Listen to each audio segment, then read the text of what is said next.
সবচেয়ে ছোট সাইজের জান্নাত যিনি পাবেন, সবচেয়ে ছোট সাইজের অ্যাপার্টমেন্ট যিনি পাবেন, তার জান্নাত বা তার অ্যাপার্টমেন্ট হবে এই গোটা পৃথিবীর যত সাইজ, এই পৃথিবীর কমপক্ষে 10 গুণ।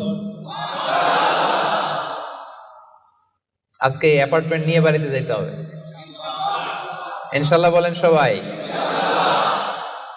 তো জান্নাতের সেই অ্যাপার্টমেন্টের নাম যদি নিতে চান, নাম লেখাতে চান, বুকিং কনফার্ম করতে চান দুনিয়াতে থাকতেই, তাহলে গুণাবলী অর্জন করতে হবে মাত্র 12টা। ওয়া ইবাদুর রাহমানিল্লাযীনা ইয়ামশুনা আলাল আরদি হাওনাও ওয়া ইযা খাতাবাহুমুল জাহিলুনা ক্বালু সালামা।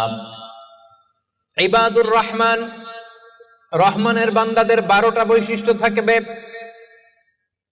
ইবাদুর রহমান, রহমানের বান্দা 12টা বৈশিষ্ট্য বা নৈতিক গুণ